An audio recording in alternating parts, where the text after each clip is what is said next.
51%. 51%. We'll call this meeting to order, and we'll start with a roll call to make sure that we have a quorum, starting with Councilman recording? Fillmore. Present. Ince present. Meekum present. Ivy present. McEwen here. Okay, we have a quorum. And now we're going to have Stephanie Ivy give us a prayer or a thought. Thank you. I'll just pray tonight. Our Father in heaven, we are grateful to gather together this evening under such favorable circumstances. Grateful for the freedom we enjoy and grateful for the opportunity to practice self-government. We're grateful for this wonderful city, for those who live here and those who work here, who contribute to the great feeling that we have here. We pray for thy spirit to be with those who do so much for our city.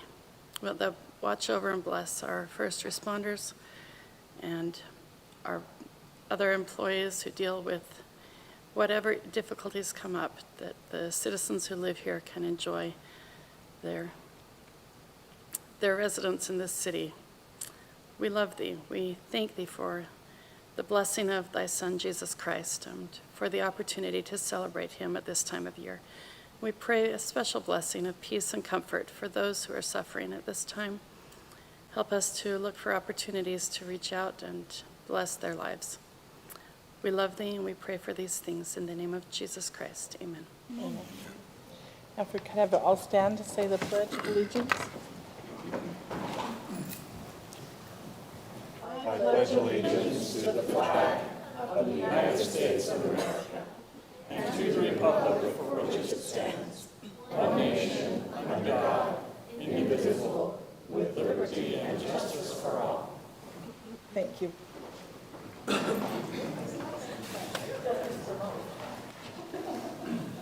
We're going to have an open session right now. If there's anyone here that's not here to talk at a public hearing, if we have anyone online or anyone here that would like to come to the mic, we'd ask that they keep their responses to 2 or 3 minutes. Do we have anybody online? Give us just a few minutes. There's a delay. I'll let you know it's been posted. Shown on YouTube. It just popped up on YouTube. We don't pay for the real-time encodings. You know, we're 30 seconds later.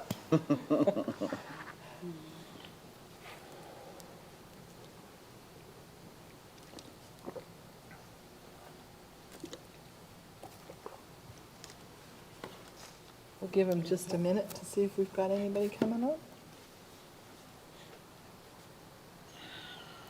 With that, we're not seeing anybody coming in on. We will close the open session and we'll move on to our business. And we have an awesome looking audience today. I feel so safe sitting up here and it's great to see all of you. And we will have the police chief come up. Thank you, Mayor Pro Tem Meakum. Thank you so much, Meacham. And council members, thank you for indulging us today. I wanted to just take this time, the last council meeting of the year, and especially for the 2 council members that will be leaving us, to kind of talk about some of the things we've been up to this year and some of the accomplishments of some of our staff and new staff, introduce new staff people to you. And thank you for your support for the police department. It's been a challenging year as always, but we've been blessed, and obviously we have felt your support and appreciate that very much. So what I would like to do, I'll just go one by one here. I'll try to be brief, but as I call these employees out, maybe if you could just come up here and just stand right over here, just so the count, maybe right over here so the council can see you in the camera. And I'll just do a quick little bio. It's just a professional bio on each of these individuals, and then we'll go from there. So first off, Billy Joe Schofield, if you would come up. Thank you, Billy. I think many of you are aware Billy came to us from the courts. She has extensive experience working in the court system, 13 years working for the juvenile justice system in Farmington. And she does hold a degree, a bachelor's degree in criminal justice from Weber State, and does speak Spanish as well, so that's kind of a cool thing for us. So obviously we just recently hired her, brought over from the courts in October, and she's been a delight and very much appreciated in our office up front. So thank you, Billy. You can just wait there. Don't run away yet. You're gonna feel lonely for just a minute, but you're gonna have more misery with you. Officer Jason Shields, if you'd come up. So Officer Shields, as many of you know, he is our canine handler with Sophie, our hound dog, and has been working very hard on that capacity. He spent some time in Boston doing some training back there. He's been training with Salt Lake City PD and various agencies around. He's been certified, and so he was hired in January of 2019. He was promoted to PO2 this year, so Police Officer 2 in May of this year. So as typically when we hire a new officer, they come on as a Police Officer 1. And unless they've had some experience, that's generally where we're going to go with is Police Officer 1. After 3 years, they're eligible for PO2 or Police Officer 2, as long as they meet other criteria. They have to meet other standards to be advanced to PO2. And then from there, after 5 years, PO3, there's additional requirements there and responsibilities, and they act as a OIC or officer in charge during their shift if there's not a higher ranking individual on at the time. So Jason Shields was promoted to PO2. He has nearly 3 years of corrections experience with Davis County Sheriff's Office and has been a great asset to us. So Detective Holly Combs, you can come up. Combs. So Holly was hired in June of 2018. She advanced to PO2 in January of 2020. And this year she was promoted again to PO3. So November, just recently, last month, she was promoted to PO3. Obviously she's been, as you know, she's been working as a DARE SRO officer. She's been doing fantastic in that regard. And she kind of got cheated out of a year due to COVID, but the kids just love her and she's having a great time. However, she is moving over to detectives full-time. And our DARE SRO officers are assigned to detective division, and during the summer months they work cases more vigorously. But she's going to be a full-time case officer or case detective, and Casey Scott will be taking that position. We'll talk about him in a few minutes. Prior to coming here, she worked with adult parole and probation both in Utah and Idaho for 7 years, and she's been a great asset for us. We've been keeping her very busy. So thank you, Holly. Officer Casey Scott. So Officer Scott was hired by Centerville Police Department in June of 2017. He was promoted to PO2 in June of 2017. So he was one of those that we brought over because of his previous experience and brought him in as a PO2. Giving him credit for some of that previous experience. Plus he has, when he came to us, he already had achieved the Associate of Science degree from Weber State University in criminal justice. In May of this year, he was promoted to PO3. Again, this is a promotion that not only takes the time element that needs to be there, but it also takes a lot of other things to meet the criteria. And what we do for the prior experience with corrections and AP&B is we give 1 year for every 4. So it's basically quarter experience towards that advancement in our calculations. Prior to coming to us, Casey worked for Davis County Sheriff's Office in Corrections for 3 years, and you may know that he was a recent recipient of the Officer of the Year by Davis County Lodge 6 Fraternal Order of Police. And that, so Davis County Lodge here, the Fraternal Lodge in Davis County is the second largest in the state with over 300 members. So it's no small deal. It's a lot of officers are involved in that organization, and they chose to recognize Officer Scott as Officer of the Year. And he will be moving into detectives. So he'll be taking over as the DARE SRO officer and assigned to detectives. So Detective Kel Jackson, is he here? Yep. Yes. So Kel was hired May of 2014, so he's been around here for a while. He was advanced to PO2 in 2016, and in January of 2017, he went to PO3, and that was taking into consideration his past experience. He was recently promoted to Master Officer in November of this year. So that's a big accomplishment. There's a lot of requirement that goes into Master Officer.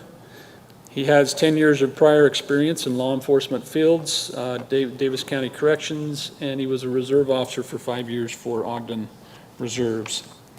And then he was, in 2018, he was our Officer of the Year for the department. Officer Preston Casey. So Preston was hired July of 2013, another one that's been around for a while. He became a PO2 in October of 2015, PO3 in March of 2017, and this year in October he was promoted to Master Officer. So we've got 2 Master Officers here that were recently promoted, another big accomplishment. He was also nominated as the 2017 Centerville City Police Officer of the Year. Prior to coming here, he worked for 7 years in corrections at Davis County Sheriff's Office. Did you do the prison as well? No. Okay. You weren't in the prison, were you, Kel? Neither one of us been to. Preston is also a negotiator with South Davis Metro SWAT, with the crisis intervention team, and we'll talk about that in just a little bit more here in a little bit. Sergeant David Boucher. So Sergeant Boucher was first hired here in 2010. There was a period of time where he went part-time with the airlines, and we wanted to hold on to him, and sure enough, he came back to us. He was promoted in 2013 to PO2. You got to stand out here, prominent. There you go. Be right up here so everyone can see you on camera. And PO3, okay, you can be in line with the rest of them. There you go. 2014, he was promoted to PO3. And then in 2020, Master Officer. And then Sergeant, he was promoted to Sergeant in July of this year. So prior to coming to Centerville Police Department, he worked for Utah Highway Patrol. He also served 7 years in the U.S. Air Force and 2 years in reserves, right, with the Air Force, and was honorably discharged there. He does hold an associate degree from Salt Lake Community College. He comes from a family of law enforcement officers. I worked with his dad quite a bit on the road here, Dave Boucher, working for the sheriff's office, and then 2 brothers also involved in law enforcement, and he is a negotiator also with the Davis County SWAT. Former detective and former K-9 officer. And all of these officers, as I name them, have been recipients of other various awards and merits and so forth. Some of them are pretty decorated. And then Lieutenant Alan Ackerson.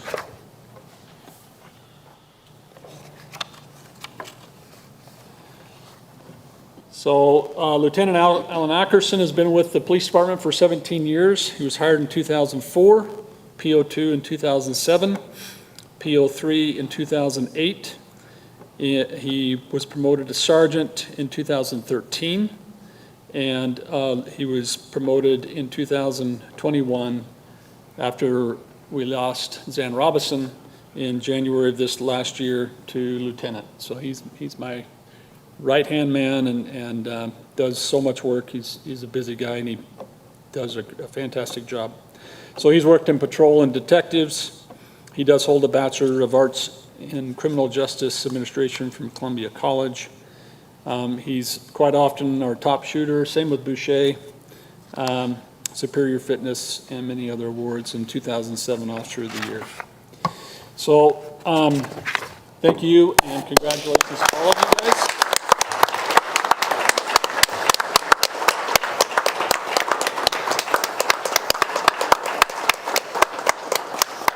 And then if I could have, Preston, you go ahead and stay here, and then Will, can you come up? Sergeant Barnes.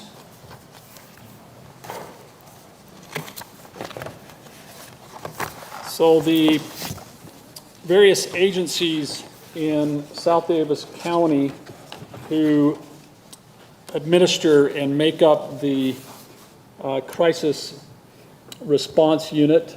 This is the unit that has SWAT, the tactical dispatch, trained tactical dispatchers, and the negotiators, the team of negotiators. Altogether, that's considered as the crisis response unit. So these two were awarded a citation for their conduct and their actions taken during a recent event, and I'll just read this. It was awarded by all the chiefs within the south end of the county. On September 9, 2021, the South Davis Metropolitan Crisis Response Unit, comprising of tactical dispatch, negotiators, and the SWAT team, responded to Farmington for a hostage situation.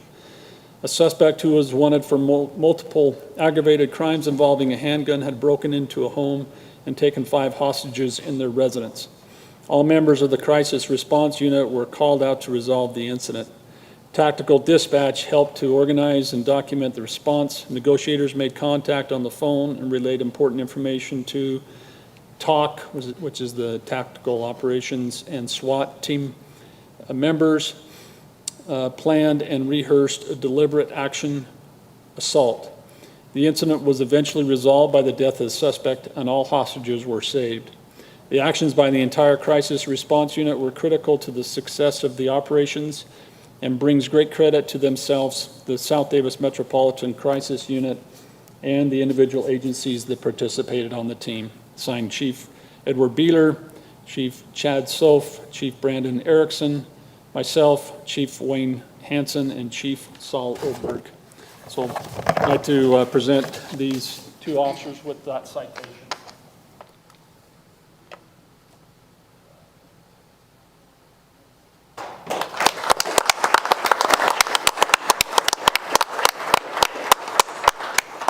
Speech?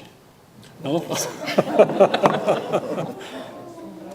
And then finally, I just wanted to present the 2 outgoing council members with a token of our appreciation with this presentation and appreciation for your support.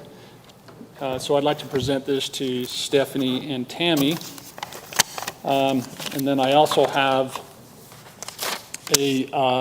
one of our coins encased in glass that we'd like to present to you. So Lieutenant, can you come up here and help me present these?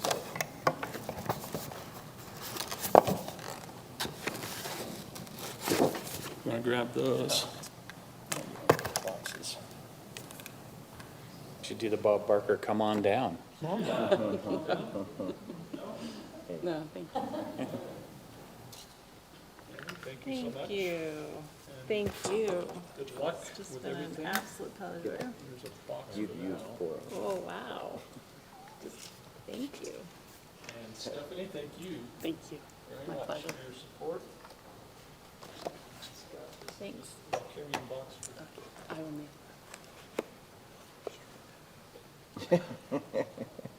Because it would bother me. I know. Thank you. And then knocks your name off. What does that say? No. No, it's not funny. Well, thank you, members of the council.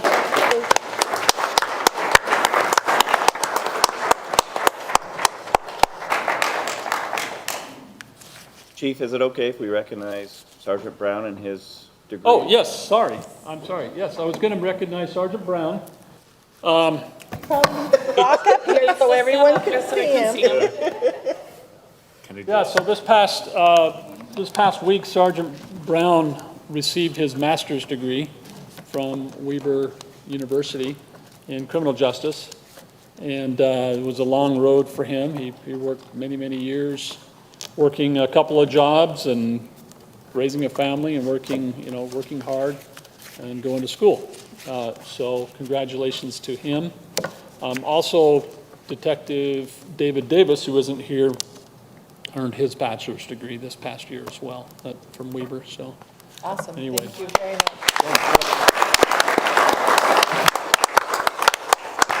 I hope I didn't forget anybody.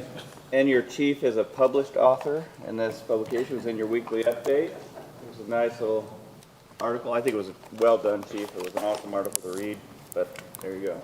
Chief's published. Ooh, Good job, chief. Thank you. thank you. Thank you. Thank you for all of what,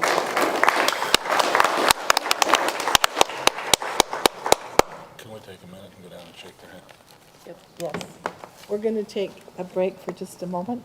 We can go down and talk to our police officer. You're the boss, applesauce. I know.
just percent are we don't at? stick out quite so.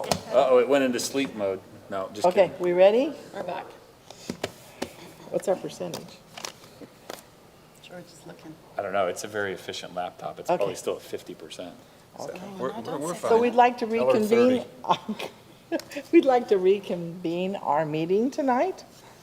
And we'd like to go to our second item, which is a public hearing on the Centerville Water Conservation Plan. And who's going to give us that? Oh, there's Dave.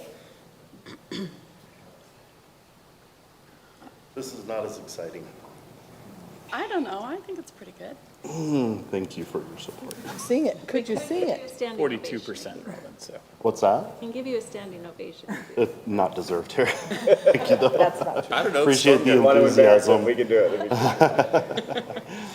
So just really quickly, this is a 5-year plan that we put together, required by the state of Utah Division of Drinking Water, addressing water conservation. And of course, we know how important it's become as of the last few years. And so we went ahead and put this together. It's pretty straightforward. If you've had a chance to go through it, I'll probably be more just for questions if you have any on it. Outside of that, we put it together. It gives a few, but we put it together. It had to be in by the middle of July. I received the response finally from the state at the end of November, which is why you get to talk about water conservation in the midst of storms and winter time. Seems kind of odd, but the main comment that came back was just measurable goals. That's one of the things that a lot of your entities now are looking for, is those more measurable goals, not just kind of vagueness. So we isolated down to a couple that you might have seen towards the end, addressing our public education, of course, and then our desire to do a change out of all our radio meters for ongoing efficiencies. We set aside a 10-year hopeful plan right now. We'll see how we can progress, maybe even better than that. So with that, I'd probably say if you guys have any questions, I'm happy to try to make my way through any of those. That item that we talked about. I do have one question for you. So the governor's budget has an allocation for secondary water metering. Are we raising our hand and saying we'd like some of that, those funds if they become available? We are not secondary. So that would be for like your Dual Creek and your Weber Basin.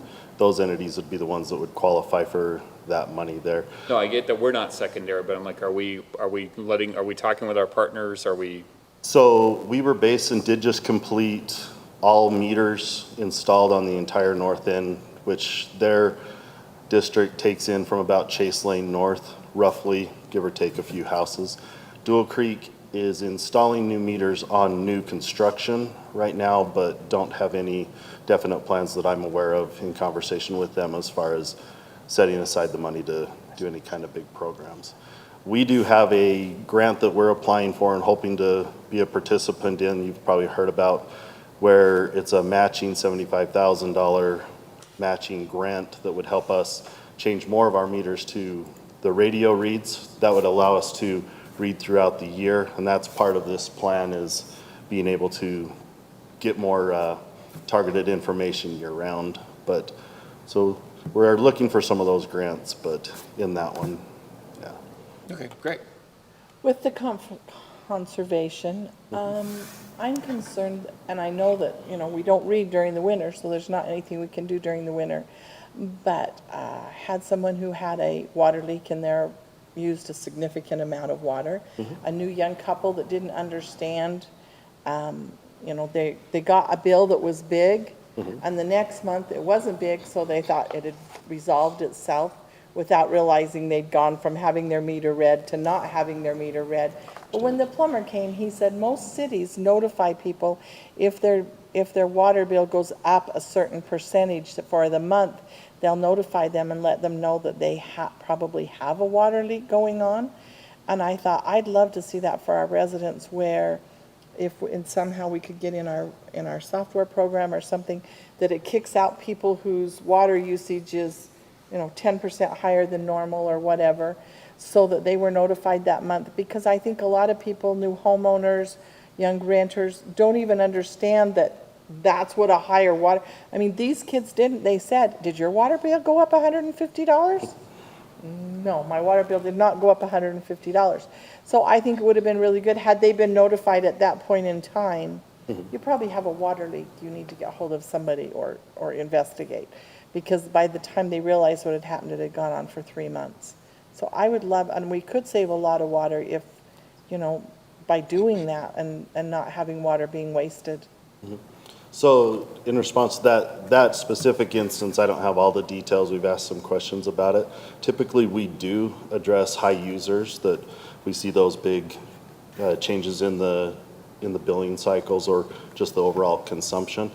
I don't know exactly the threshold that we do target those, but we will receive the work orders down from City Hall here and be able to address those. And oftentimes we do find leaks. So this might have been a target incident that maybe got overlooked, bad communication.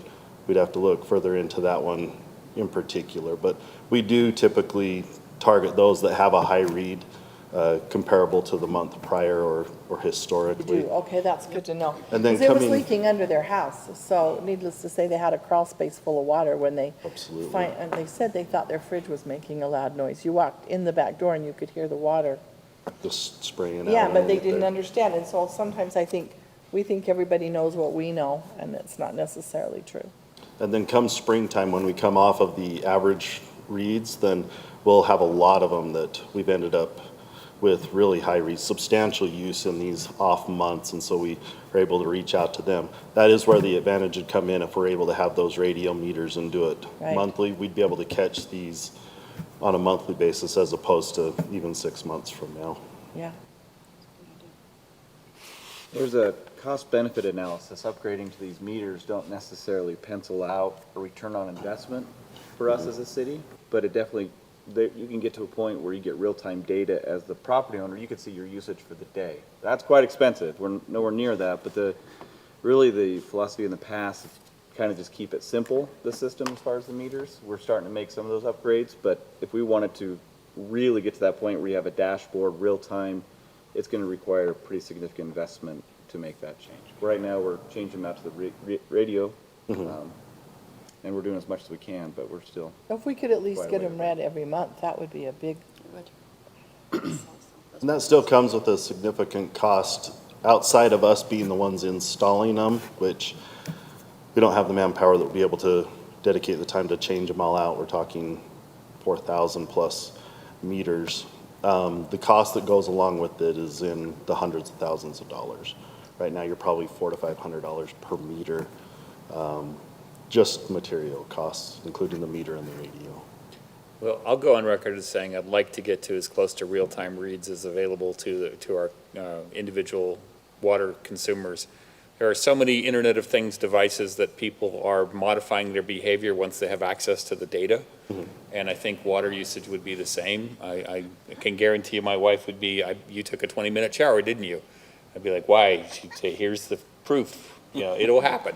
So I would like to see us get to that point to where we have that capability. And I think even though it doesn't pencil out necessarily, what's water worth when you don't have any, right?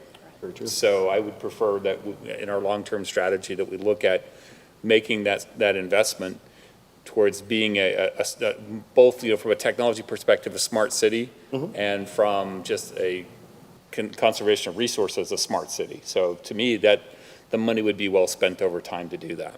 As staff, we don't disagree with that at all. We would love to get to that point. And you could pass this cost on to the homeowners. That's, again, we don't have to, it's going to be passed on to the homeowner Right. regardless, right? Whether it's through an increased or water bill or a direct, this is $500 or $700 with the labor, that's a conversation we can have.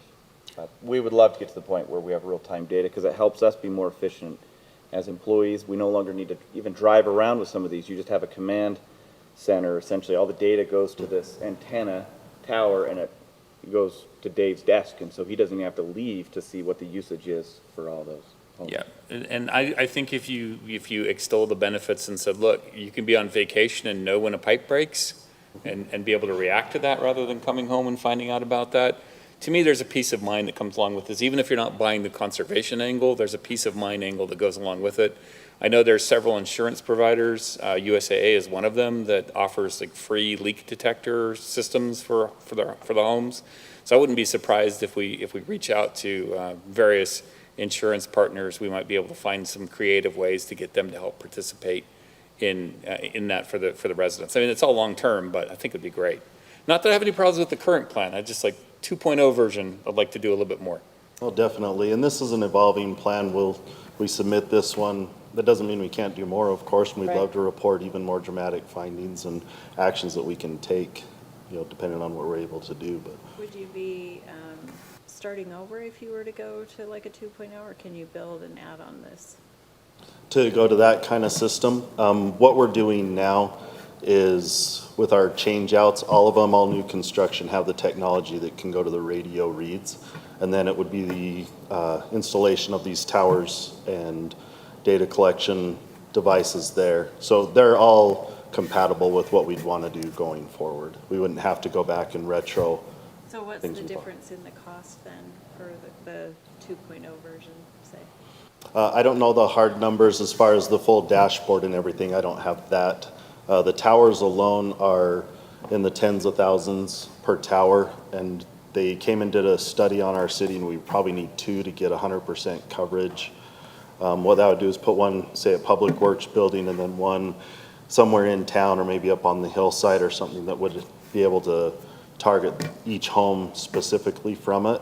And then the other devices in-house, I'm sure thousands. And then paying for the platform that would provide the data, right? And Mike is currently working on an opportunity to possibly co-locate with Weaver Basin or some other utility. So we won't have to construct the whole thing. It might be an opportunity. So Mike is working on that.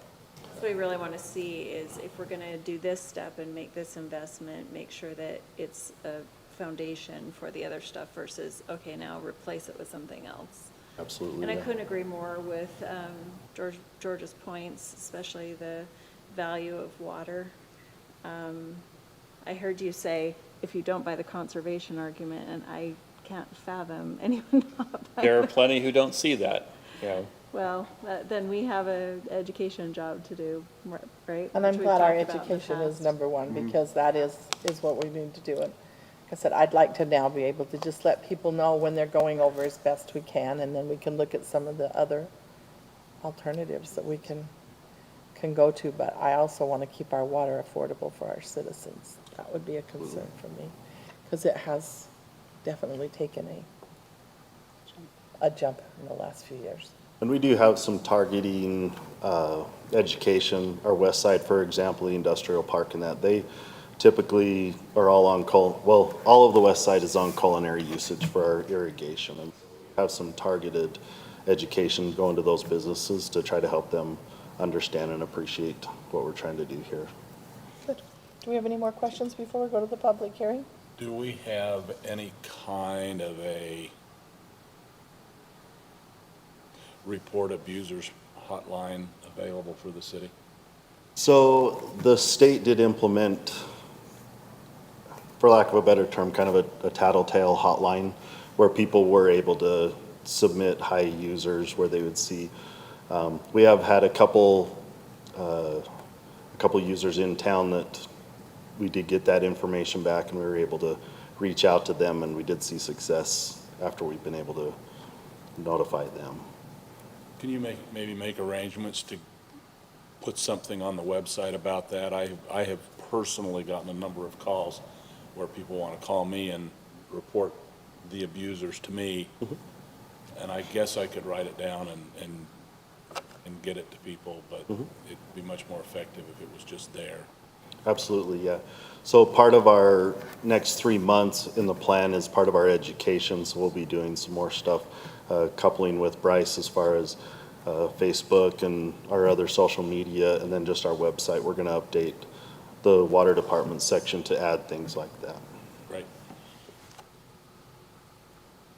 Any other questions? And if you do get those calls, we're happy to entertain them and go and address them. Just let me know, and I'd be glad to go over and talk with them. So should we go to the public hearing part of the,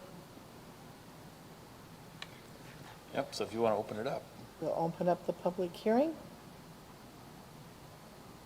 there's anyone here Or or online. online, we'll give online Nate, you just got a any minute. comments? Come on, Nate.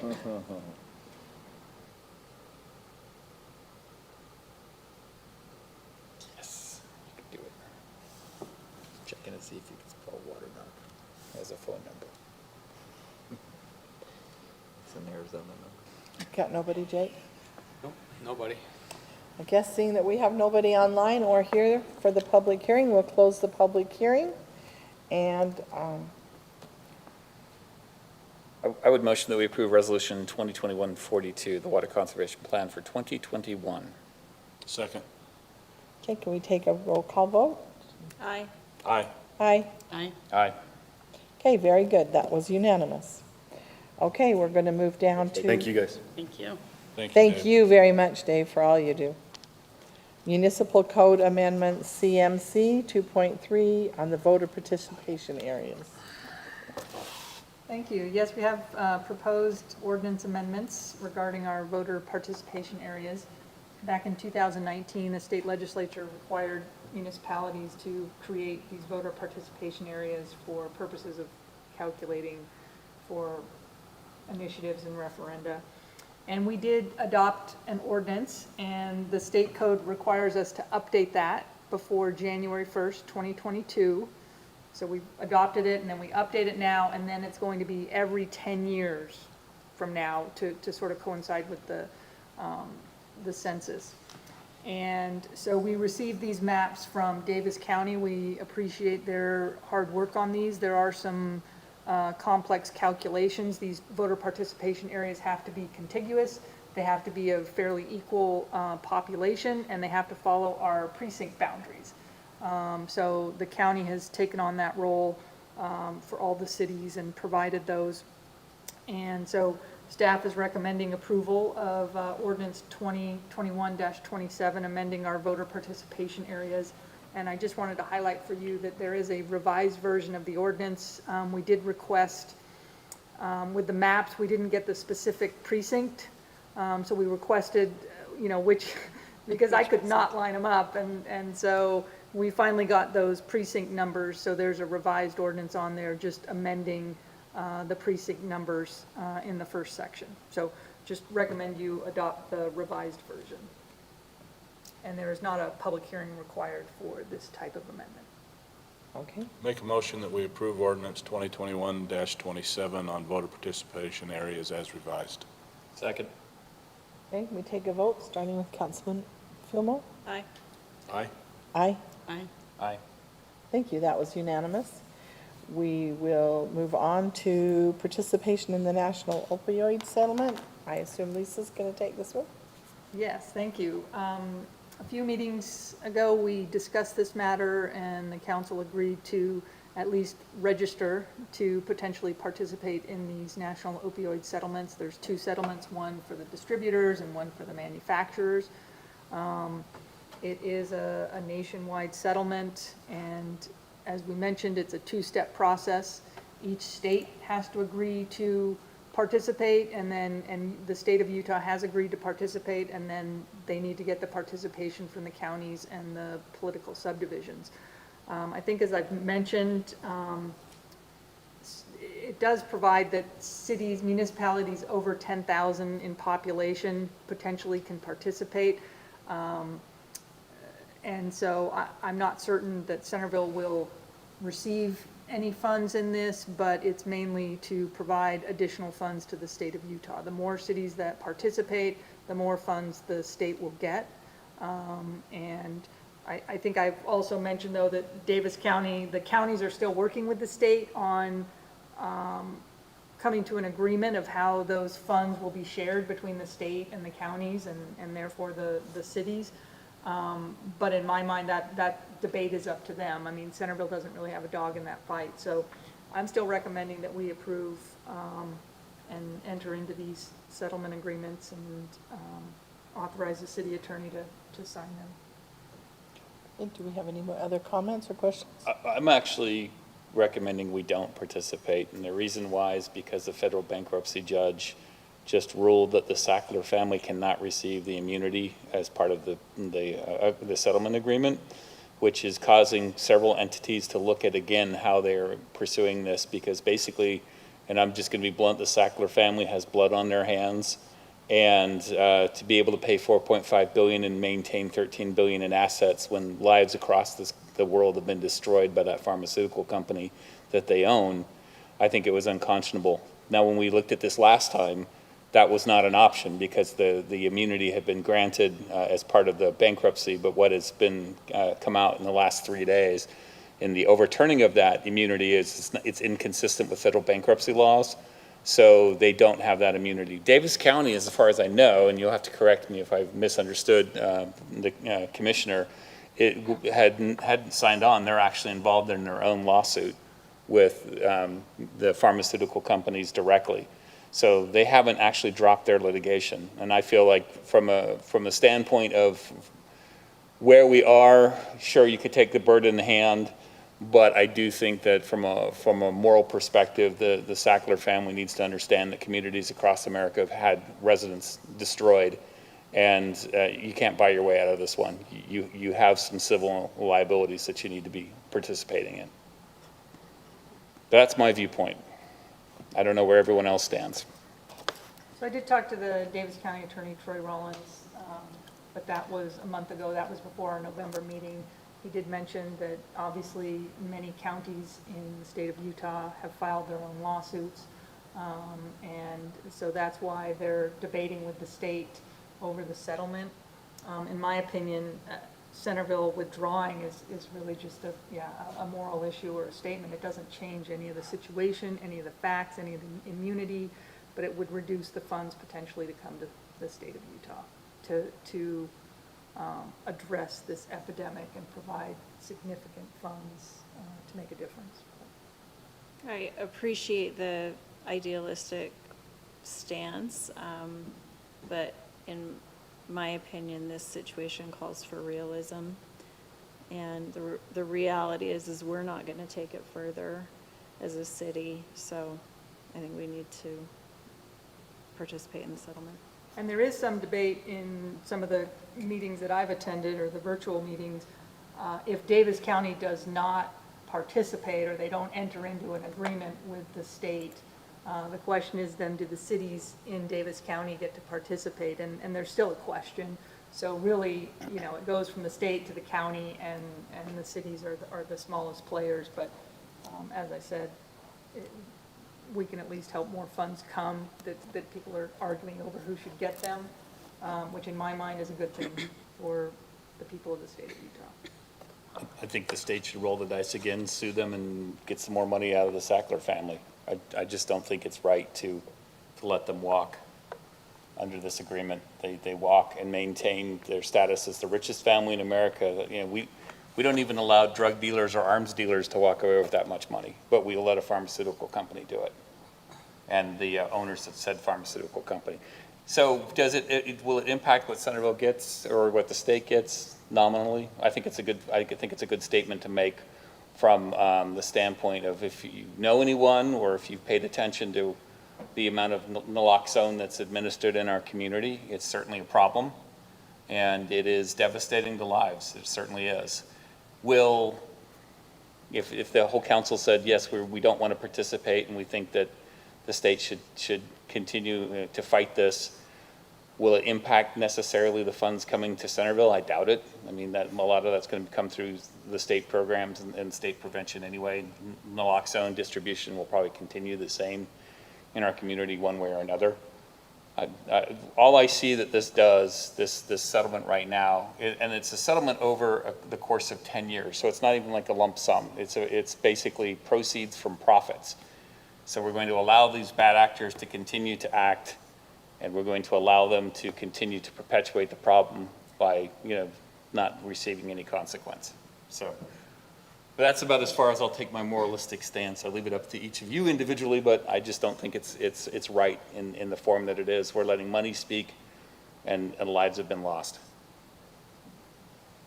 I guess my inclination is to unfortunately admit that I am not sufficiently informed.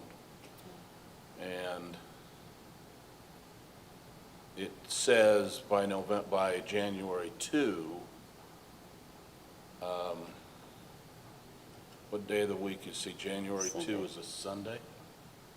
Doesn't give us much time. I'd like to understand better before I vote. I don't know about everyone else. Yeah. Obviously, I know where George is based on what he just said. It takes 3 to say no.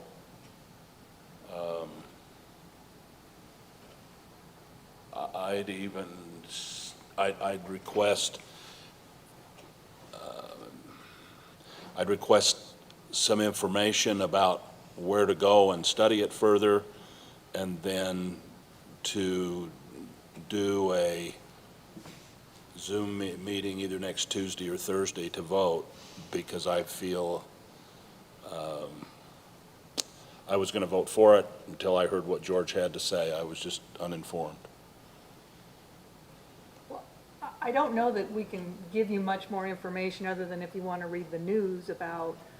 No, but I you can know, get online. It's a and- moral issue because Centerville can't change the terms of the settlement. We can't change the terms of the state's agreement to distribute the funds. So really, it just comes down to if you're persuaded by the moral argument and you don't want Centerville to be involved, you can vote no. And if you do want Centerville to participate, I don't know that it's necessarily additional information that we can provide you.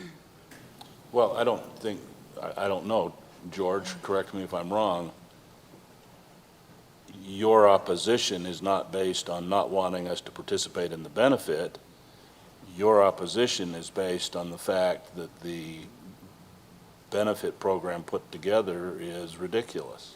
It shields the Sackler family from prosecution, from a civil nature. They're giving up some money, but they're maintaining the bulk of the fortune that was made, and it's not a stretch to say that the argument can be easily made that the opioids that are controlled by Purdue created the family fortune. So my preference would be, and again, as Lisa's saying, we're a speed bump on this thing. You didn't say it that way, but we're a speed bump. We're not going to turn the entire state's head. Mosquito We're not even a speed bump. We're not even a speed bump. I mean, it's sort of like if you get notice that an item that you purchased is recalled, and then you choose whether or not to take it back to the store. I mean, it doesn't change the outcome at all. It's whether or not you want reimbursement for the recalled But item. do you take pennies on the dollar? Do you say, yeah, that we're going to now place a value on all the lives that were lost, and that the perpetrators of the crime can buy their way out? To me, it's the moral issue is stronger. And honestly, maybe enough communities will say, hey, wow, Centerville actually took a stance and said, we believe that the lives destroyed should tie back to those who did it, and that money can't buy your way out of justice. Or we could take whatever amount and commit it to providing some sort of service that would help those who've been affected by drug use. We're going to get that anyway. We get that anyway. If you don't Even if we participate, it's say not no? as much. Even if we say no, it's not going to change the picture in Centerville. But it would change the amount that we get. It will change potentially the state's There's total There's no amount. guarantee that Centerville will get any funds, but it does change if enough communities and cities join in. You know, it's a calculation that gets the state more funds. There's an incentive built into the settlement. Yeah, an incentive to basically get this done so the Sacklers can keep themselves from getting sued. And to me, when we looked at this originally, that was not on the table. The federal court had not come back and reviewed it. And now that it's on the table, I think the deal is not good for communities in general, because it does not tie all the parties. Because what is the purpose of the settlement? It's to help communities, and it is, they're actually setting it up so they don't really have to admit blame at this point. I'm like, no, you have blame. Your own internal memos show that you knew this was an addictive substance, and you went ahead and put it out into the marketplace without enough warnings and without enough controls. And you look over the past 2 decades of the individuals whose lives have been utterly destroyed, who are either not able to speak for themselves because they're not here, or families that have been destroyed over this. I think we do have a moral obligation to say, you know what, this isn't right. This isn't right that these individuals can walk away that way. And that because they have enough money, power, and influence, that the little people that were destroyed don't matter. They don't have a voice in this. And that's why, for me, it's definitely a moral issue where, as community leaders, we have to be the voice for those who can't. And that's where, would I give up, let's just pick a number. Let's say they said Centerville's going to get $1 million, which we're not. I think it's $200 million for the entire state. But if they said it's $1 million to Centerville, if you say yes, I still don't think I could take the king shilling on this one. I'd have to say no. That is blood money, and I'm not going to accept it. I think that there's more options out there available, and this whole thing needs to be retooled with the Sacklers square in the middle, paying for the lives they've destroyed. But we don't have any other option. Well, that's what I'm saying. It's not going to change things drastically for Centerville, other than we make a statement as to the moral calculation of how much our lives worth.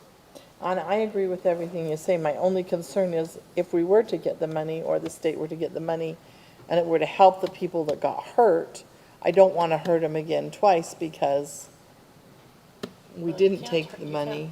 Help the people who are dead. Yeah, it's not It's not- restitution, it's not it's to the only to go victims. towards programs in the future. So Brant, do you have a feel for what other cities are saying and doing? There's actually been a lot of confusion, to be honest with you, from other cities. The league sent out an email kind of discussing this, and I actually did receive 2 or 3 phone calls from other cities wondering, hey, what is this all about? Because this is our 3rd meeting that we've brought this up, so they were aware that we've been discussing it.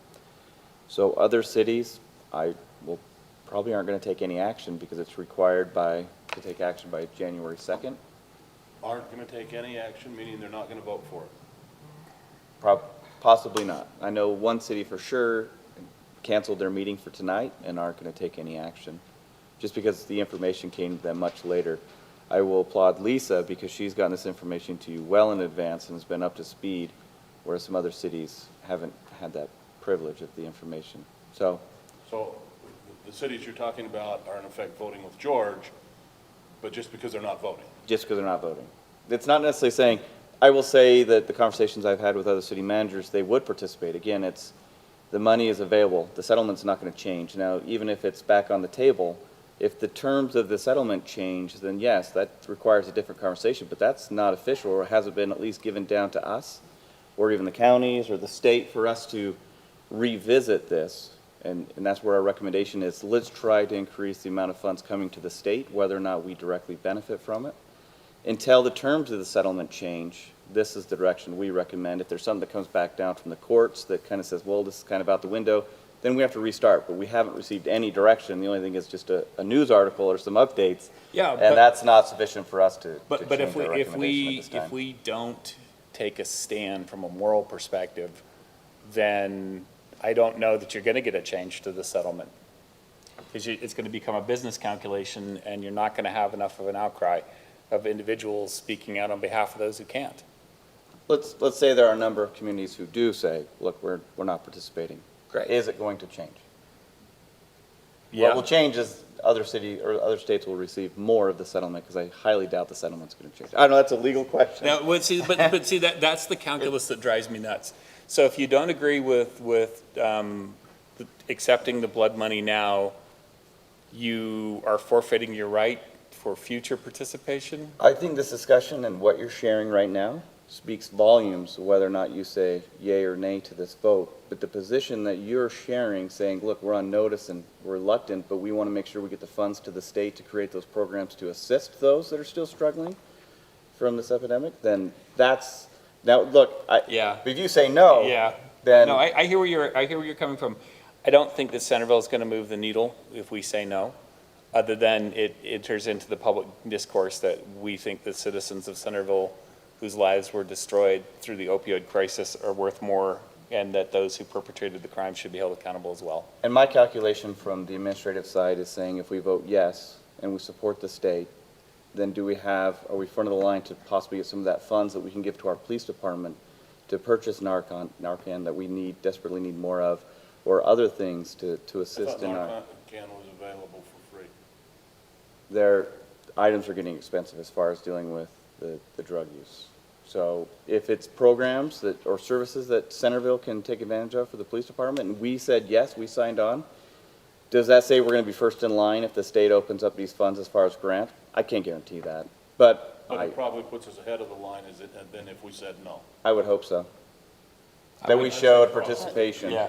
Well, there are, Exhibit E, or one of the exhibits explains what the funds can be used for, and there are some programs and things like that. Centerville's not large enough for some of those, but potentially there's some training for our officers. Those are the types of things that Centerville might qualify for. But again, I want to be very clear, there's no guarantee that Centerville gets any funds. It's more the state of Utah. In addition, there are some state thresholds and state combined thresholds. So if enough states don't participate, then this settlement may not happen. And so that's why, you know, there's a hard deadline. Now, they do talk about, you know, non-initial participating entities and things like that, but there are some initial thresholds, both at the state level and at the national level, that allows either or both parties to walk away. Would it make sense for us to vote yes tonight, but to instruct staff to write a memo saying that we would feel better if the settlement were not participated in and that the fight was continued to be fought? I think it's a decision for the council. Do you want to participate, or do you want to make the moral stance? It's really, that's the question. And it's fine. I don't think that Centerville's going to push the needle either way. So as a legislative body, the elected officials, it's your choice to decide whether to participate in this or whether to make a statement. That statement isn't going to have any significant impact, but you can make that statement. 60-40 judgment call, quote Corey for you. What was that? A 60-40 judgment. This is your judgment call, whatever direction you go, that's what Corey says all the time.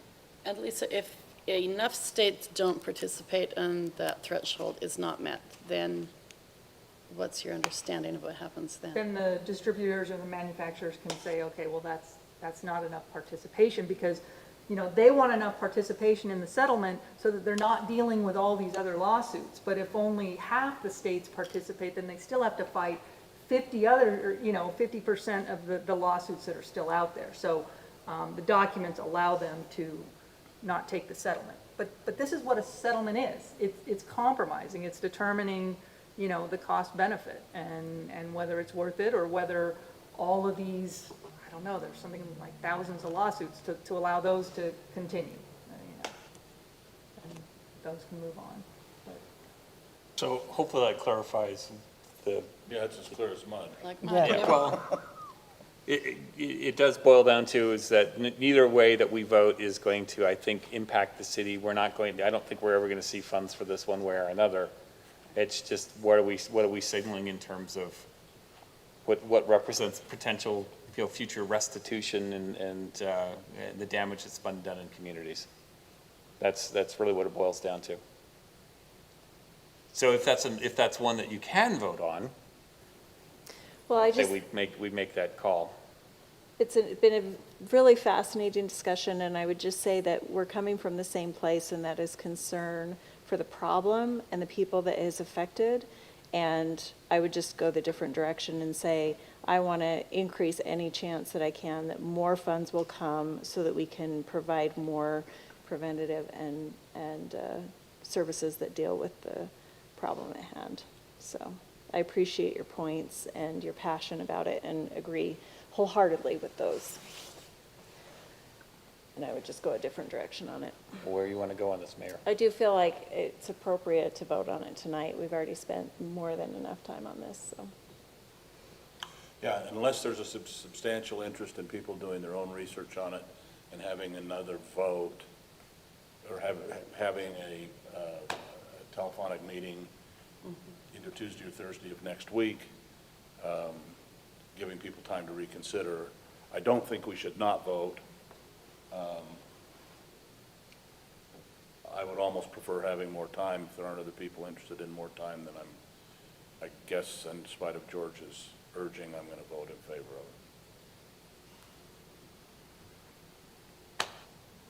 of it. So we need a motion? Is there anybody else interested in doing something next So week? I would make, I'd be willing. I do feel like I don't know as much as I'd like to, but I don't know that the sources for the information I'm looking for are necessarily available. And it's really a great way to spend a bunch of time researching stuff. So if there's only, I'd like more information, but I don't know. I mean, I agree with what George has said, and I want to stand for that, but yet on the other hand, like I said, I don't want to hurt the people of the state if we can, if it's just going to get us less money so that we're not, I don't know. I want as much money as I can get to help the problem. So is it going to affect the family anyway? They're not going to ever reverse what they've done for the family. No, that's what, it's been overturned, so they do, their legal shield for liability is no longer there under this. And so that's why I think you're probably going to see a lot of states back out of the settlement, and they'll want to retool it to include the Sacklers. Because, they're walking away with $13 billion, and they had to give up $4.5 billion over the course of 18 years as part of the settlement, which, when you have that kind of money, that's a rounding error. So I don't know. I can't go any further on it because we were kind of just recycling the same issue, but it does boil down to it's a moral issue whether you think that the money in hand is good, or if that by saying no that a critical mass gets achieved somewhere and people say no, put the Sacklers back in the deal, and then let's talk again. I'm going to go ahead and make a motion to approve participation in settlement documents for the participation in the national opioid settlement and authorize the city attorney to sign and submit the same on behalf of the city. I'll second it. Okay, look for a vote. Aye. I'd like to vote last. I'm the mayor. That's considered cheating, though. Well, I can vote real quick. That'll make it easy. Nay. Yeah, yeah, I'll vote nay. I'll vote nay. I'll vote nay. There we go. That does not pass, so we can leave it there. We're not authorized to enter into it, or you can make an additional motion with your statement as to why. I would like to make a motion that we charge someone, maybe me, with putting something together in writing I could do it. to send to the appropriate parties to express what George has outlined. Do that. I think George would be a great person. He's got a lot of strong feelings towards it. I'm happy to draft up something that, Probably ought to address it to both the county and the state. yeah, I can certainly do that. We'd want to have it approved through Lisa, so, It's sort of a political statement. It is Okay. more I think you Yeah. can all right. state what you like. Go for it. All right, I'll put it together and then Email it out and we'll say yes. email it out. Everyone can put their edits against it, and then we'll give it to Brant to present. No, political. You gotta keep it at this level. we can direct you. You're not voting. You're not voting, but we can give it to you to hand Why deliver. don't you put all this in a motion? Yeah. That you Well, he say did we do move. not want to participate, and this is why, and then All right. do what you're going to do. And then you could direct, staff. I would make a motion that the council has nominated George to put together a written statement as to why we did not approve the settlement, and that it will be subscribed to by everyone who is willing. Tammy voted the other way, but she may well be willing. And I will take the responsibility of letting the mayor know what we've done and invite everyone to sign on to that position so that it can be expressed to both the county and the governor and the attorney general. Second. That was very thorough. That was very thorough. I've got a lot to do next week. Sorry. No, it's fine. This week, tomorrow. Tomorrow. Do we need to Okay, vote so on we it? take the vote again, starting with Or aye. Aye. aye. Aye. Aye. Thank you, That George. passed unanimously. Thank you for going with me on that. Okay, we'll move on to our next, the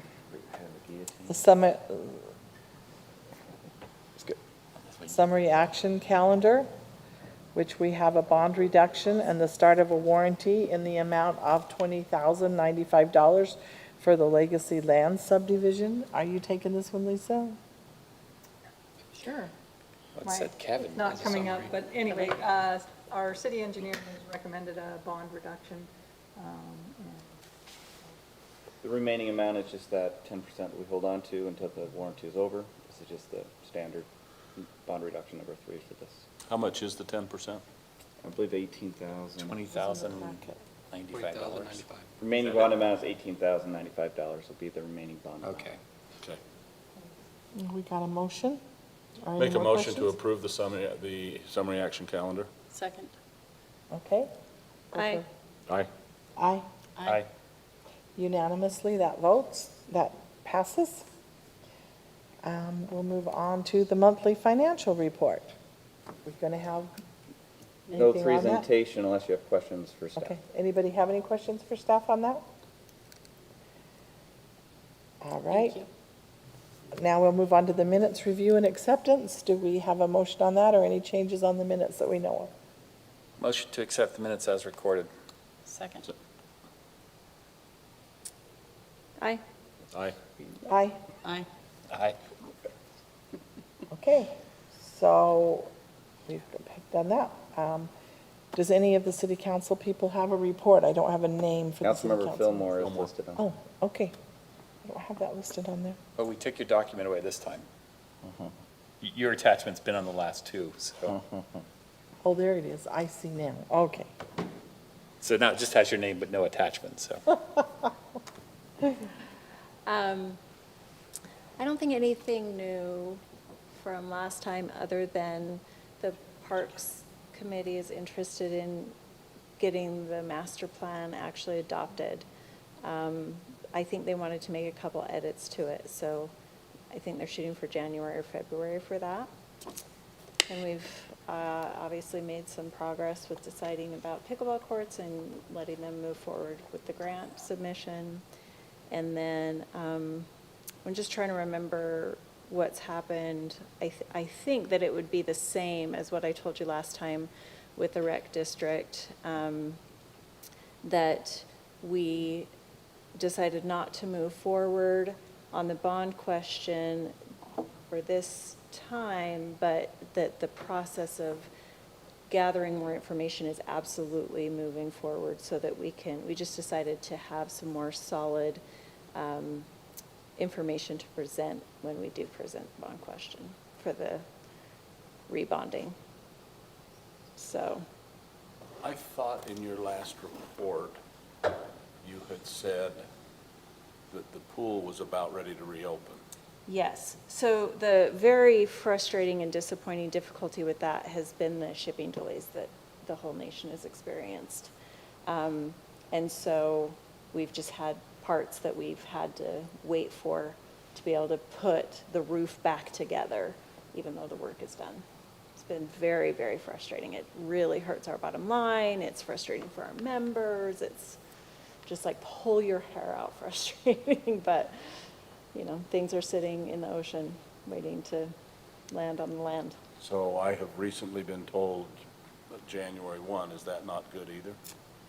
Oh, actually, hopefully before that.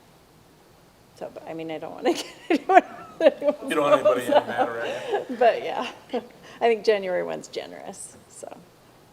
Is generous in our favor, or? Yeah, like this, to get people's expectations realistic and be pleasantly surprised. I mean, that's only 8 days away. It's only 8 There's days away, Christmas yeah. in between, you know, but yeah. Okay. I mean, I was just there on Monday, and our executive director reported that the last couple of parts, and this is kind of a shortcut fix, like a jimmy rig to be able to open, because then they'll have to go back and do it more thoroughly again, but that they've overnighted some parts to be able to do that. So that's the very latest report, fresh off the press from yesterday. Okay. So So my friend BS'd me. on the January? I just think that's a good idea. No, on the whole story, I mean, that's fine, it's a friend who's an employee. And it really was supposed to be mid-December. I mean, that, Was it originally? oh, yeah. I mean, at the latest, yeah. I thought it was supposed to be back in October from what you'd said. No, yeah, I mean, it the more recent, even with the shipping delays it was supposed to be. But again, what's in our control, right? Nothing If there's anymore. anything we've learned the last year or two, go with the flow. Okay, so the next is the mayor's report, and I don't have anything to report, lucky for you guys, so we're gonna move on to the city manager's report. And I just have one item, and that is, it's been a pleasure serving with you, Councilmember Ivy and Councilmember Fillmore. Thank you so much for your service and all you've done. I know this is the end of your term, but I expect to hear from you still.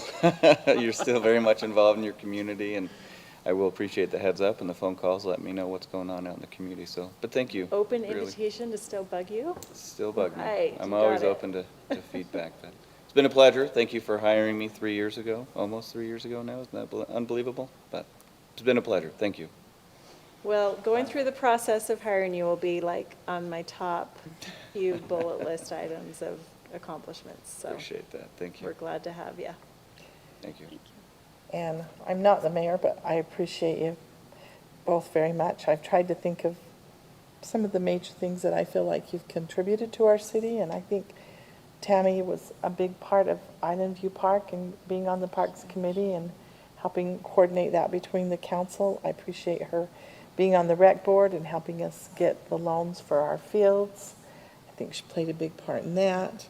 And with Stephanie, I don't know that we'll ever have another council person that can say that they've ridden with every police officer and the snow plow drivers, and I never go out to look at a piece of property that we're gonna look at, but what I don't usually find her wandering around the property before I get there. So I appreciate both of you and your differences that have really added to our council. And it's been great to work with you, and you'll be missed. Yeah, just echo the same. I mean, a lot of people wonder what kind of legacy or if they've made a difference. You two don't have that problem. Right. You've made a difference and you've left a legacy. Thank you. Because you're going to make me cry. Okay, I Okay, then I'll guess. shut up. I move that we adjourn. I second it. Well, I'm only going to accept the second if it's Tammy doing the second on this one. Oh, right. And then do I get to hit the gavel? Should Stephanie, I should Go for like, meeting adjourned? All in favor? Aye.